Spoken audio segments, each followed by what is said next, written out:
My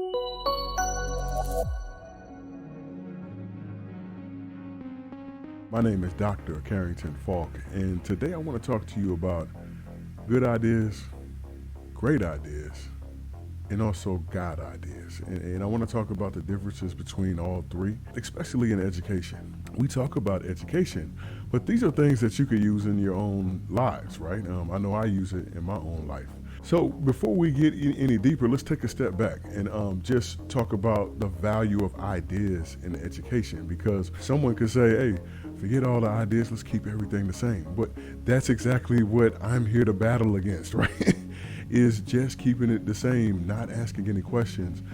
That is a hotbed of not having innovation there. That's a hotbed of doing everything the same way that we've always done it, right? You hear that all the time. If you're not asking questions, if you're not bringing any new ideas into the fold, well then, what are you doing? Times are changing. I mean, look around us. I don't even have to give any current news stories for you to connect with that. I know something's happening right now as you listen to this, and so we need to discuss this. But of course, there is a dark side. There's bad ideas. So we're going to touch on that today as well. So before we take the word idea out of good idea, great idea, God idea, let's take a look at the definition of idea. So the word idea means a thought or suggestion as to a possible course of action. And that's a powerful definition, because you're talking about a thought becoming an action. I mean, that to me, that's a mind-blowing thing. You're saying that ideas become action, and even a suggestion, I could suggest something, it becomes a possibility, a possible course of action. That's powerful. I mean, that's something that, not jumping ahead here, but God would want us to have, gave us that power, right? And then, a second definition is the aim or purpose, getting into the realm of vision. That's the aim or purpose, the idea. And so we took a look at the word idea. Let's take a look at the words that are before idea, which is good, great, and God. All right, so we're taking a look at the word good, and it says here as an adjective, to be desired or approved of. So we're talking about good ideas in education. It says here also having the qualities required for a particular role. It sounds like a good idea, a good thought that could lead to action is to be desired or approved of. Good's going to get you in there. It's good. It's a good idea. So the word great, we really want to key in on this, because we want to also talk about the differences between the words as we're going forward. And as we're looking at the word great, it says here, of an extent, amount, or intensity considerably above the normal or average. We just looked at good. Good was average because it got you in the door. It was to be desired, but it wasn't to the extent, the amount or intensity considerably above the normal or average. So this is what great is. It's above average. It's considerably above average. It's of ability, quality, or eminence, considerably above the normal or average. So we're talking about ideas in education. The idea is considerably above the normal or average. It's got an eminence to it. When you're thinking about that, you're thinking about, hey, this is reaching more than just the people in my school. This is reaching people across the district. Hey, the country, the world. This is great. The extent or the amount or intensity is considerably above the normal or average.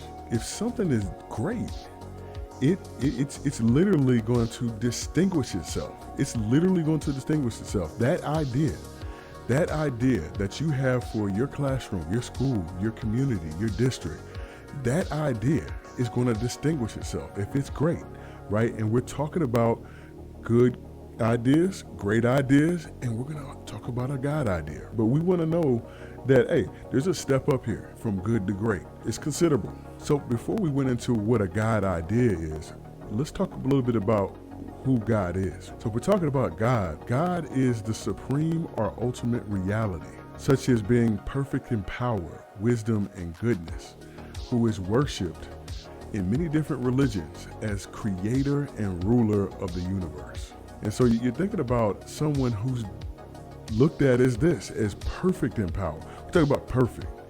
And so that's the word I want to kind of harp in on, right? Because a God idea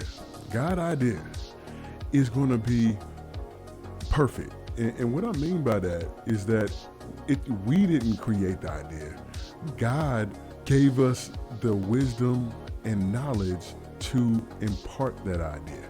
And so that is a God idea. It's an idea that is going to touch more souls, more lives, and it's going to have more meaning and impact in us than just a good idea or even a great idea.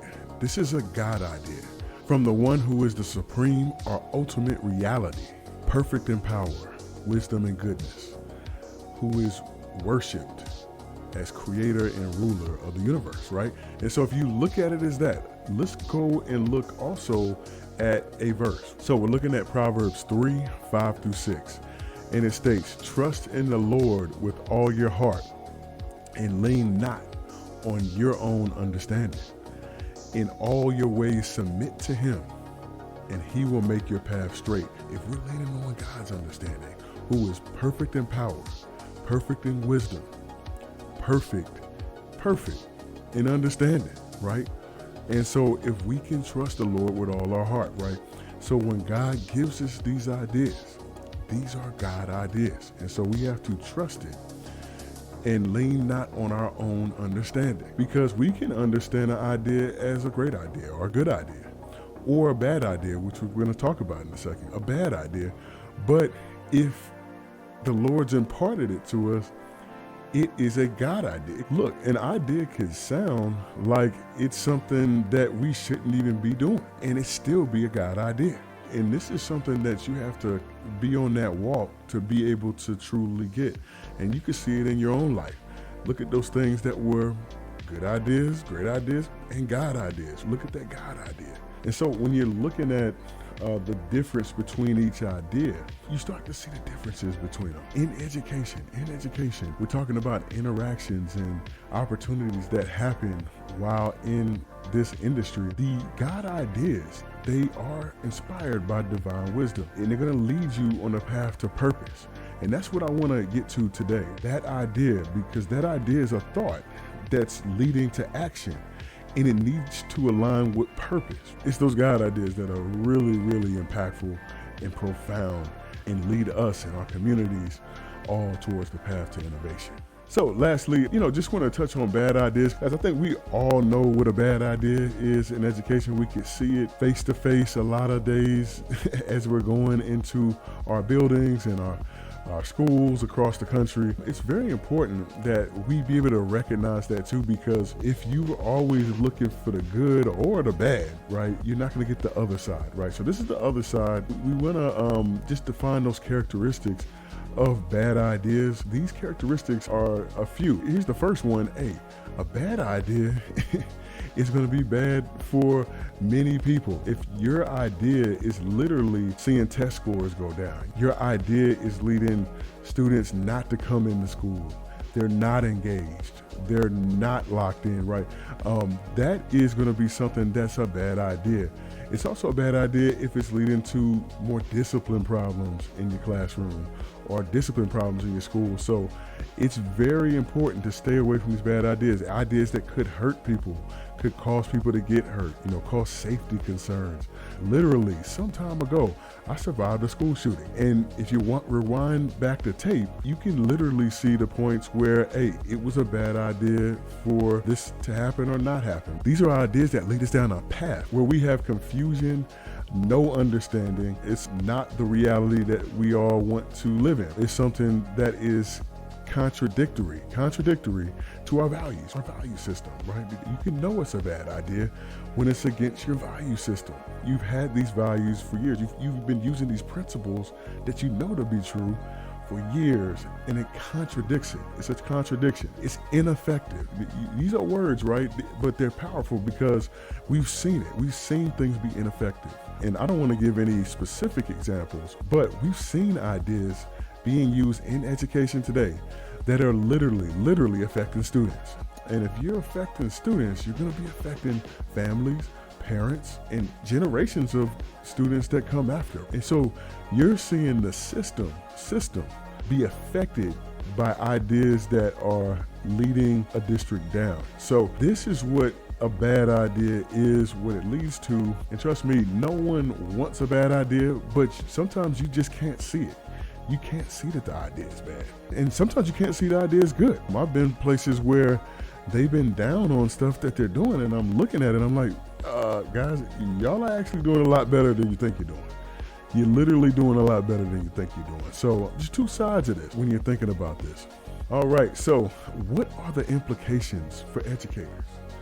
What are the implications for educators? Because when we're thinking about educating students, we're thinking about the future of education. This is not only just the future of education, but it's the future of our workforce.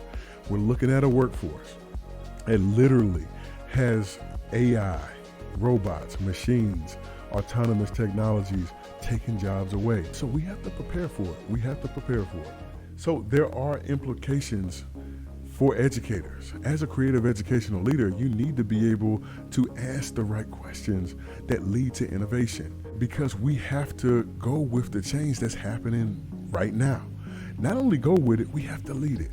We have to literally lead the change, because if we don't, then the change will lead us. You need to be able to distinguish between what's a good idea, great idea, God idea, and of course, bad idea, because this has implications for educators, students, families, communities, generations behind us. And then when you're thinking about a God idea, it's going to touch generations, because it's literally that powerful. And when you're thinking about education and the idea where we're literally educating every career that is out here. Educators are the ones that prepare people for the workforce or for entrepreneurship. Very important that we seek divine guidance in this teaching, because the thing about it is that we are led with our purpose with the God ideas, right? It's that voice, that still voice, giving you that inspiration, that education, that wisdom, that path forward, that knowledge. And so we have to have that discernment. We need to have that discernment, because if we don't have the discernment, we cannot build the future of education. We can't, because everything's moving fast and it's going to get faster. Things are going to get faster, and we need to lean on that. So it's key that we cultivate this discernment, this wisdom and critical thinking, and we need to just be guided by God's direction, because the pursuit of excellence in education can't withhold and stand the bad ideas. You might think that education is already in the dumps. You might think that there's no turning back. You don't see a way, but there's a way. There's a way. Where there's a will, there's a way. And before you leave, I've got something for you. It's the Thought Innovation Checklist, 10 questions for creative educational leaders. And guys, this resource will be powerful to you, because you need some questions on the road to innovation. You need to get some thought starters, because on the road to innovation, you need to have some guidance. I will talk to you soon on the road to innovation.